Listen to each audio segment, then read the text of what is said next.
Em đã quay trở lại với kênh của cửa hàng Phú Hương ha. Hotline bên em là 0967 100 003. Anh em có thể truy cập vào trang web là cửa hàng phú hương.com, địa chỉ là số 49 Vĩnh Thành, Châu Thành, An Giang ha. Trước mặt anh em đây là 10 cái con máy cắt cỏ nòng lớn lên cái lô ngày 30 tháng 4, ngày Việt Nam hoàn toàn giải phóng ha. Đấy, do đó là ngày bữa nay là ngày Việt Nam, ngày miền Nam của mình, và kể cả nói riêng và kể cả toàn cái nước Việt Nam của mình là hoàn toàn giải phóng. Thì lên cái lô này là lên cái lô khủng bố luôn, tức là máy lớn luôn ha, tức là nòng khủng ha, nòng khủng để tung sập cái cổng dinh độc lập đó, để thống nhất đất nước. Để hôm nay ngày 30 tháng 4 năm 2019 thì Phú Hương mới có dịp đăng video để cho anh em coi, chứ còn mà không có ngày đó thì chưa biết Phú Hương hôm nay đi về đâu ha. Đấy. Rồi ở đây là trước mặt anh em là cái lô này là dành cho cái lô, gọi chung là cái lô dành cho những anh em không đi chơi lễ ha, thì mới mua được cái lô này. Tại vì mấy ông mà đi chơi lễ rồi có coi được video này đâu mà mua, đúng không? Đấy, nên là nói chung là cái lô này là quay dành cho những anh em ở nhà buồn chán không có gì làm thì đăng lên cho anh em lựa mua. Thì những chưa nói chung mấy cái dòng máy trong cái lô này là toàn là máy khủng, máy lớn không nha anh em, nòng 36 37 ly không ha. Đáp ứng nhu cầu những anh em đặt mua những cái dòng máy lớn. Thì đây là cái bản phong hần về cái cách đặt hàng. Thì như vậy là cũng tương tự như những cái video clip trước thì nó có 6 bước. Đầu tiên là anh em cứ chút xíu nữa anh em coi hết cái video bên em review về 10 cái máy cắt cỏ này. Anh em coi ok được cái con nào, ví dụ như ok con số 2 thì anh em nhắn tin cho em cái tên họ, địa chỉ bằng tin nhắn SMS qua số điện thoại là 0967 100 003 số này ha. Nhắn cái con số máy mà anh em lấy, ví dụ như là tên Nguyễn Nhân A, địa chỉ Gò Vấp, Sài Gòn gì đó ha. Đặt mua máy số 2 rồi ok. Bước thứ 2 đó là bên em sẽ xác nhận lại anh ơi cái con số 2 này là còn như vậy là anh phải đặt cọc cho tôi là 100 tới 200 ngàn bằng cách là chuyển khoản cho tôi, hoặc là anh hãy cào điện thoại Mobi, Viettel hay Vietnam Mobile gì đó để đặt cọc qua. Đặt cọc qua 1 tới 200 ngàn để anh giữ cái máy này, chứ nhiều khi anh nói miệng, nhiều khi ví dụ gửi ra hoặc là qua ngày sau anh đổ qua máy khác, thì trong cái thời gian đó có nhiều người khác người ta có nhu cầu mua hơn thì người ta lấy không được, thì nó rất là tốn thời gian và mất luôn cái cơ hội của những cái khách hàng khác người ta mua. Do đó là mua hàng bên Phú Hương thì anh em phải đặt cọc. Còn anh em mà xác định là không đặt cọc được, không mua được thì anh em chắc chắn là không giao dịch với bên em được, và em cũng không có thể nào mà phục vụ anh em được ha. Thì nếu mà anh em nào mà có xác định là mua hàng mà không có muốn đặt cọc, không muốn gửi ra nhận hàng rồi chạy thử xài thử 5-3 bữa dăm 3 bữa gì đó ok ngon mới trả tiền, còn không thì trả lại đó thì xin lỗi thì bên em không có tiếp được ha. Đấy, nên là anh em mời anh em qua những cái kênh khác anh em mua, ở bên đó người ta bán sao đó không biết, nhưng mà cái quy định bên em là phải đặt cọc rồi bên em mới gửi ha. Rồi sau đó bên em sẽ chốt cho anh em là cái loại máy, cái ví dụ như là tôi sẽ chốt cho anh A cái con số 2 này là của anh A đó. Rồi sau đó bên em sẽ test cái máy con số 2 này cho anh em coi qua Zalo. Rồi anh em muốn quay hay là muốn mở cái gì ra xem, hay là muốn có yêu cầu gì đó thì anh em cứ nói, bên em sẽ quay qua Zalo cho anh em coi. Rồi sau đó bên em sẽ tháo hàng ra, đóng hàng niêm phong rồi gửi hàng, rồi anh em nhận thanh toán trả tiền là xong cái giao dịch ha. Đó, để nhiều khi không nói là nhiều anh em thích cái máy nhưng mà không biết cái cách đặt hàng như thế nào, thì em quay chi tiết vậy để cho anh em xem, cho anh em dễ biết ha. Thì trong cái lô hôm nay nữa nó sẽ có từ nòng nhỏ tới nòng lớn tới rất lớn luôn, và từ động cơ 2 kỳ cho tới động cơ 4 kỳ luôn. Thì anh em theo dõi cái phần review bên em ha. Đấy, rồi để không mất thời gian nữa bên em sẽ vô hẳn vấn đề luôn, để anh em coi sớm chiều có dắt ghệ bồ gì đi chơi nữa thì dắt ha. Đấy, em nhiều anh em hỏi lễ Tết bộ không đi chơi hay gì mà quay clip thì nói sự với anh em là anh đi từ bữa 27 tới bữa nay mới về hôm qua, thì bữa nay sáng giờ cho vệ sinh đồ này kia thì quay luôn cho anh em nha. Chứ còn mà 30 tháng 4 đợi đúng 30 tháng 4 một năm mới đi thì nhiều khi nó đông lắm. Em mới vừa đi Phú Quốc về anh em.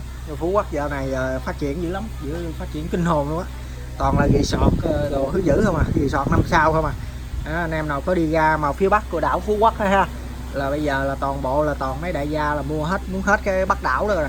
Bây giờ muốn mà ra tắm bãi dài rồi là không có đường nào vô được, trừ khi là anh em vô sử dụng cái dịch vụ của resort.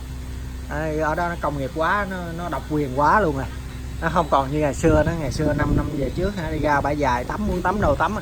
Còn bây giờ Vinpearl rồi mấy cái resort Aruna rồi này kia, Azuna chứ không phải là Aruna ha, nó có cái resort ở bên Phú Quốc, Azuna gì đó to lắm. thì nó mua hết, muốn gần hết cái bãi dài cùng với con kim bơ luôn ha. Rồi con số 1 này là cái con số 1 này thì bữa nay do là mấy cái máy lớn, máy VIP không à, nên là giá nó sẽ dao động từ 1,8 triệu cho tới 3,2 triệu anh em. Bữa nay anh em kiếm máy rẻ khoảng 1,5 triệu, máy nòng nhỏ thì xin lỗi trong cái lô này không có ha. Đấy, nếu anh em kiếm cái máy mà khoảng 1,5 triệu trở lại thì chắc để lô sau. Rồi cái lô này thì rẻ nhất là 1,8 triệu, là tương ứng với cái con số 1. Con này là Echo mũ cam ha, con này thì cực kỳ đẹp luôn. Con này thì 22cc AT222 221G đó, mũ cam. Đây là láp của nó ha, mã vạch nè, 493 của Nhật ha. Con này còn giữ được cái chắn cỏ zin rất là đẹp luôn, chắn cỏ cam luôn, tương đương với cái mũ cam của nó đó. Cái vành của cái cùi láp ha, máy rất là đẹp luôn. Cái tem còn như là khoảng 90%, chày chóc thì có nhưng mà không nhiều ha. Đó, anh em coi cái ghi đông đó nè, rất là đẹp luôn. Đấy, thì máy này nói chung là bên em đã dọn rồi ha, nhưng mà nó cái bản chất của nó đã đẹp rồi thì mình dọn lên giống như gái chặt điểm lên vậy đó, nó bốc lửa hơn nữa.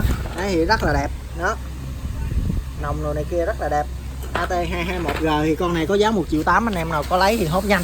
Trong cái lô này thì có cái con này là màu trắng, trong trắng thôi, có một con là màu trắng trong trắng thôi ha. Thì máy đã dọn lên rồi, rất là đẹp luôn, tem đồ này kia, bọng đồ này kia còn rất là đẹp, chế hòa khí nè, chế quanh rồ luôn à. Đó, nắp bình xăng nè, rất là đẹp nha.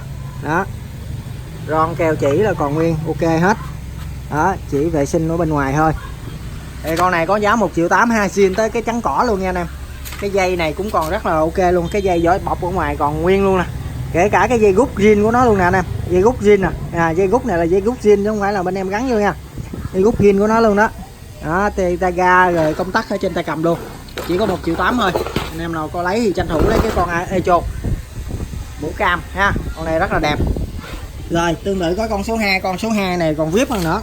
Con này là lâu mau mới thấy nè.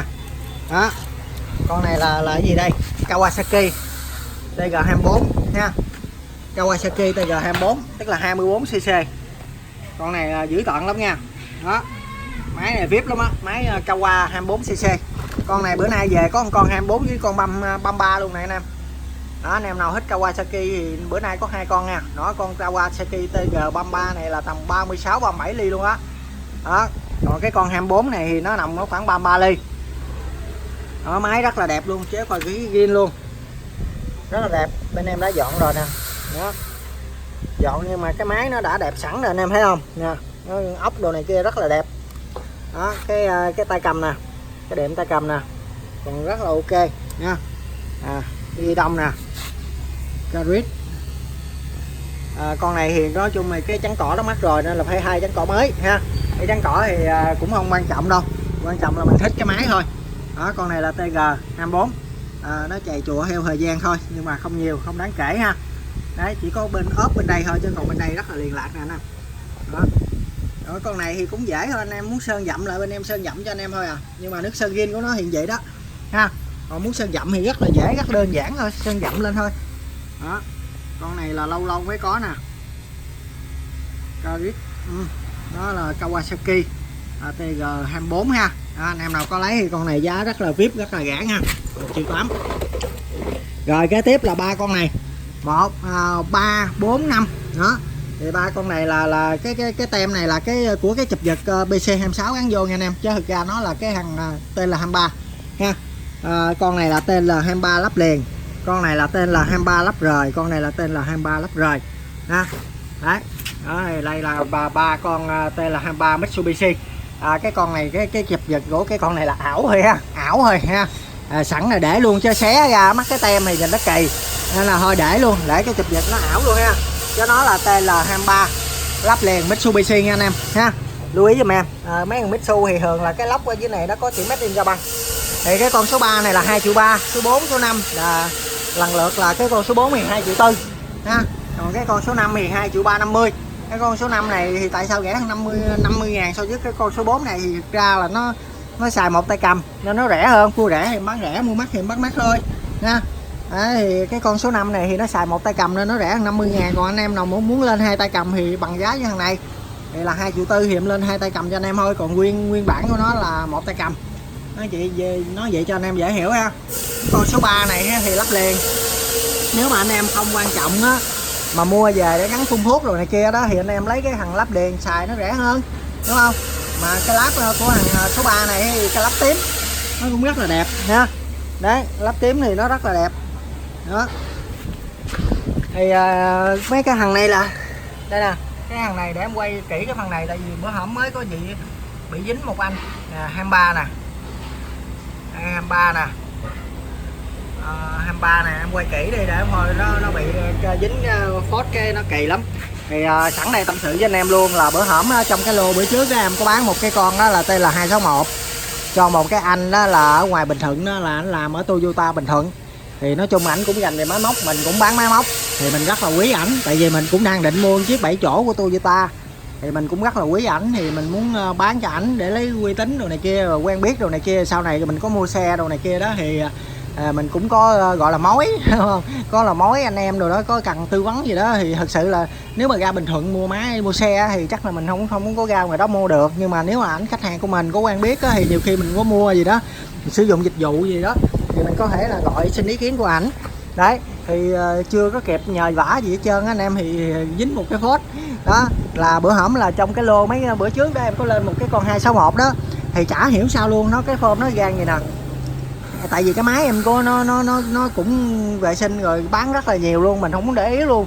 Thì tới khi mà anh nhận đó thì anh mới nói là ủa tại sao Hương ơi, cái chụp giật này á là cái TL261 nhưng mà anh coi trên cái nòng á nó ghi 23.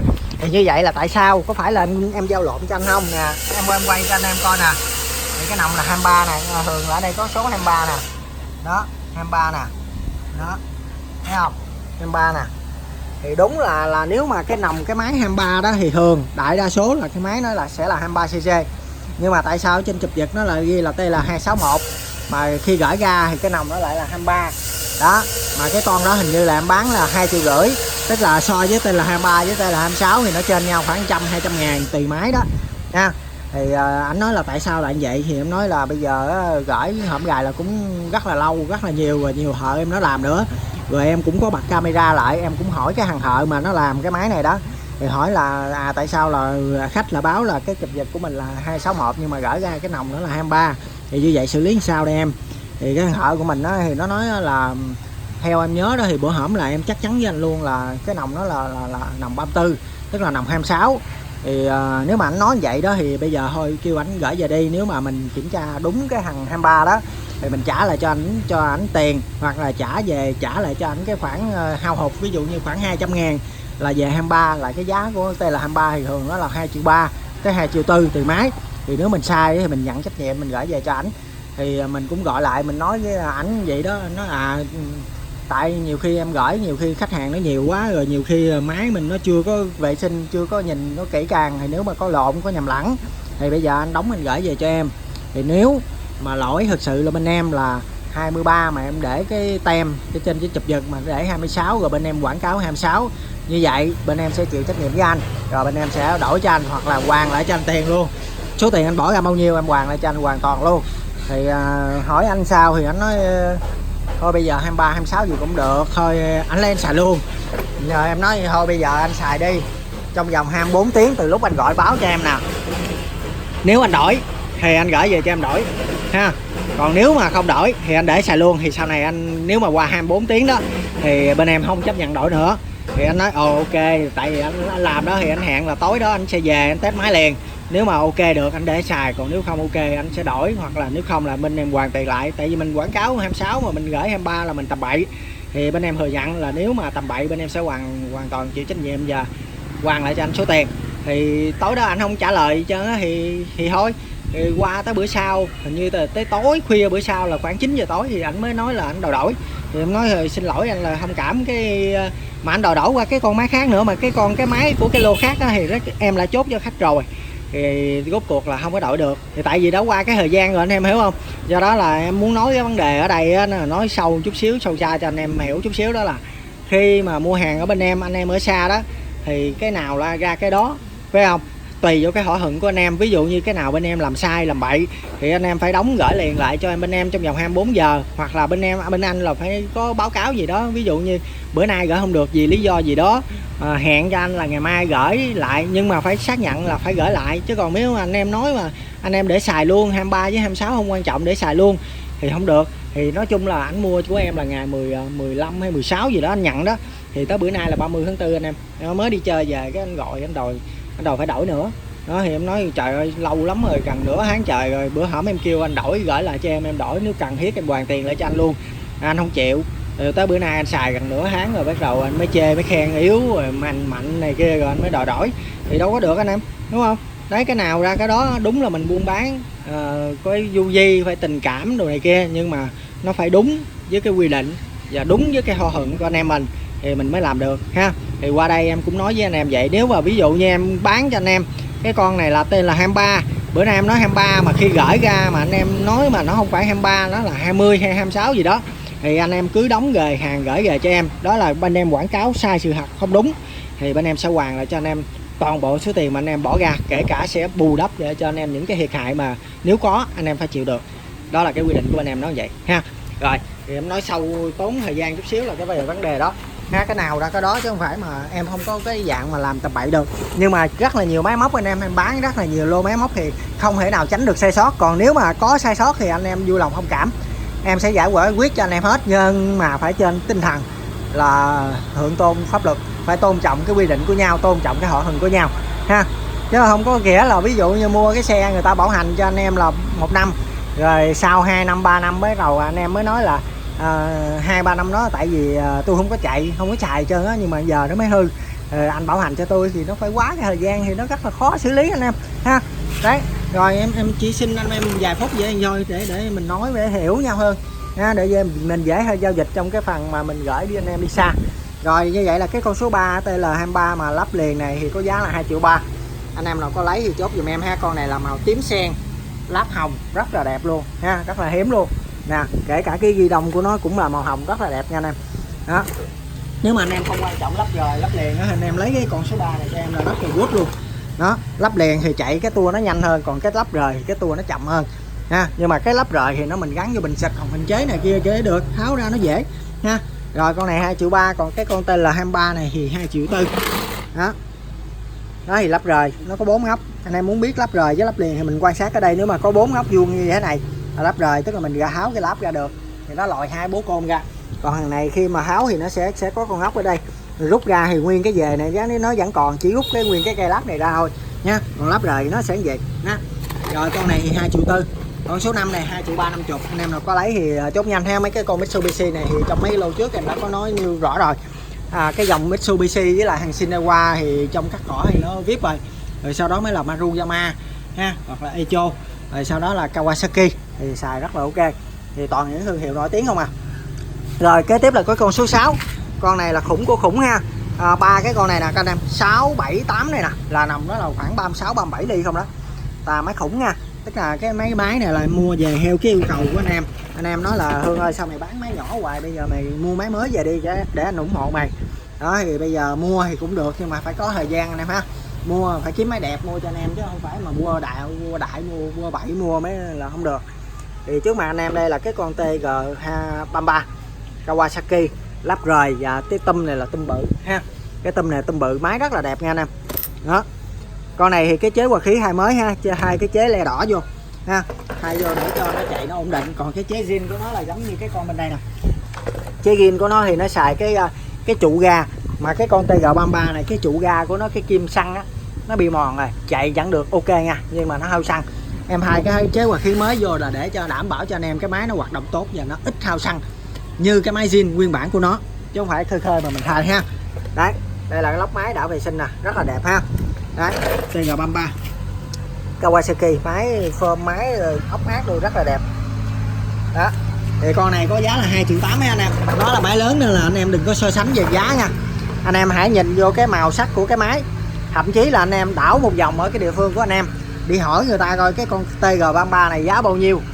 Ví dụ như em bán 2,8 triệu ở ngoài tiệm nó bán 2,7 triệu đi, hoặc là 2,6 triệu đi, nhưng mà anh em so lại cái màu sắc của cái máy nè đó, hình thức của cái máy nè anh em coi cái giá này nhiều. Bán cái máy cũ này thì cái giá nó vô chừng lắm anh em, thượng vàng hạ cám rồi có đầy đủ. Ăn thua là anh em kiếm một cái tiệm tin tưởng, rồi kiếm một cái tiệm người ta phân tích kỹ càng cho anh em coi, anh em đánh giá, đúng không?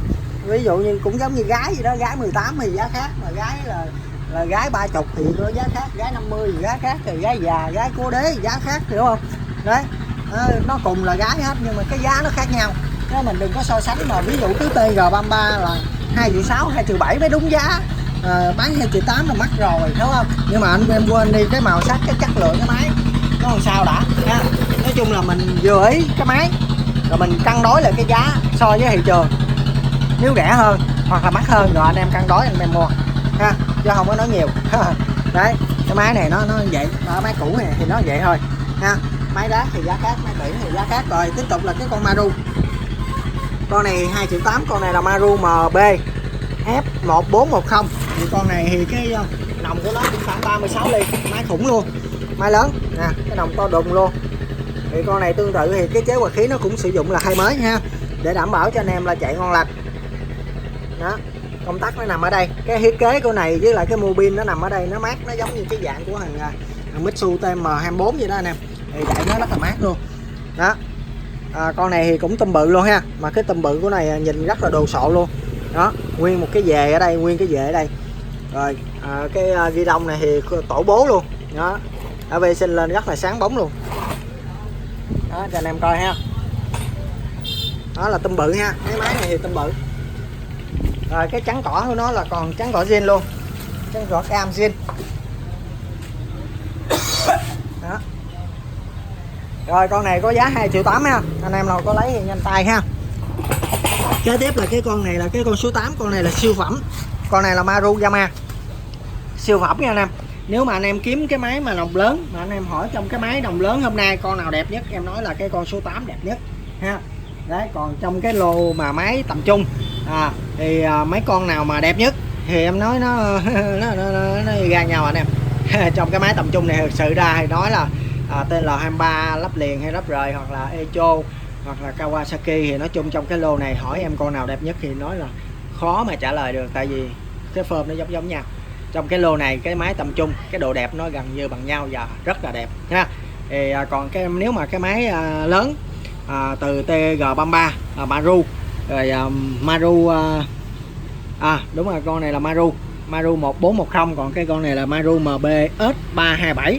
Thì con nào đẹp nhất thì em xin thưa là cái con màu xanh này là đẹp nhất trong cái lô máy lớn ha. Thì anh em nào có lấy thì tranh thủ. Nó cũng sử dụng cái tùm gời và cái tùm của nó là tùm bự. Máy rất là đẹp và nó có cái bình xăng rất là to nha, tổ bố luôn á, rất là to, nó thiết kế lên tới đây luôn. Rồi nó có còn cái đệm bảo vệ cái bình xăng nữa nè anh em ha. Máy rất là đẹp. 327 thì nòng của nó là gần khoảng 37 ly. Đó, thì nòng của nó là 37 ly ha. Đó, máy Maru xanh rất là đẹp. Đó, trắng cỏ thì nó trắng cỏ hai mới ha.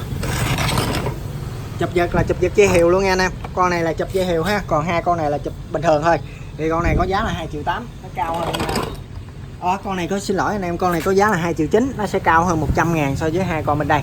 Hai con bên đây 2,8 triệu, tức là cái công suất nó bằng nhau, nhưng mà cái máy này nó đẹp hơn chút xíu thì giá nó cao hơn 100.000 ha. Thì tất cả đều là nòng khoảng 36 37 ly, máy lớn hết, khoảng 32 33 cc không ha. Rồi kế tiếp là cái con số 9 và số 10. Thì đây là hai con 4 thì Honda ha. Anh em thấy cái con bên đây nó to hơn cái con bên đây, nhưng mà tự cái máy bên đây nó nhỏ hơn ha. Đấy, cái con này là GX25 ha, GX25 khoảng là 1,1 HP, 1,1 tới 1,2 HP, made in Japan. Còn cái con này là 422 ha, tức là cái con này là GX25 thì con này tạm tính là GX22, nó sẽ nhỏ hơn chút xíu nhưng mà không nhiều ha. Nhưng mà cái form của nó thiết kế thì nó khá là to, nhìn nó to hơn hàng bên đây, nhưng thật sự là cái máy nó nhỏ hơn ha.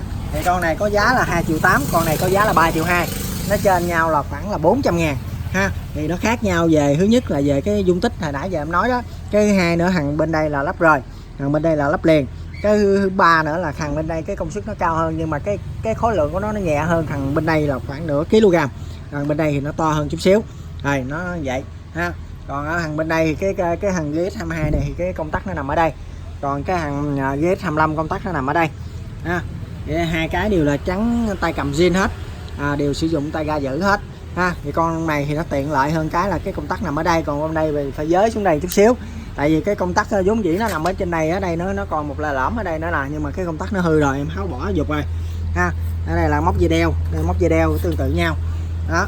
Ở đây cái trắng ghi đông, cái cùm ghi đông, con này sắc sảo hơn chút xíu, con này thì nó cũng được nhưng mà nó thua bên đây chút xíu. Ở đây là láp ha, láp thì tương tự gần giống như nhau đó. Ở đây là Honda nè anh em, phiên bản quốc tế của nó là Honda UMK 422, còn bên đây là phiên bản Honda UMK 425 và phiên bản nó là phiên bản Holiday. Holiday là giống như một cái kỳ nghỉ vậy đó ha, nó phiên bản nó giống như là kiểu là vừa cắt cỏ vừa giải trí vừa chơi vậy đó, cái kiểu như Holiday có nghĩa là kỳ nghỉ ha. Thì cái phiên bản số 10 GX25 này kiểu như là chạy nó sẽ phấn khích hơn, nó vui hơn, giống như là vừa cắt cỏ mà vừa đi nghỉ dưỡng, đi resort vậy ha. Thì phiên bản Holiday nó có nghĩa như vậy, còn phiên bản Honda UMK 422 này thì cái phiên bản thường thôi ha. Thì một con là 2,8 triệu, con là 2,3 triệu, 2 triệu. Thì cái công suất nó sẽ dao động nhau chút xíu, nhưng mà anh em hết 4 kỳ thì cứ quất hai con này thì cắt cỏ nó ok. Rồi như vậy là hôm qua 10 cái máy cắt cỏ anh em có coi có lựa được cái con nào đó thì liên hệ với em qua cái số điện thoại là 0967 100 003. Em là Hương, chủ cửa hàng Phú Hương. Thì rất là vui khi mà anh em ngày càng ủng hộ cái kênh của bên em, cái lượt đăng ký nó ngày càng nhiều. Thì đến thời điểm hiện tại đó là nó đã đạt được là khoảng 23.000 lượt đăng ký, thì rất là vui. Thì rất là mong anh em sẽ bấm nút đỏ đăng ký của kênh bên em nữa, chứ đừng có mà lâu không bấm đăng ký rồi lâu lên hỏi em á là vì sao đăng cái clip nào lên gọi cũng hết trơn chứ anh em nghĩ đi, có 10 cái máy cắt cỏ mà mỗi lần đăng lên là vài ngàn người xem đó, là khoảng 10.000 20.000 người xem vậy đó, thì có 10 máy thôi là chỉ cần 10 ông trong 1.000 2.000 người xem thôi, người ta mua là thấy cũng bay hết trơn rồi. Do đó là anh em muốn mua máy của cửa hàng Phú Hương bên em thì anh em phải bấm đăng ký kênh bên em, để khi mà anh em đưa đăng cái kênh lên là anh em bay vô, anh em đặt cọc, anh em chốt cái con đó liền là cái con máy đó của anh em thôi ha.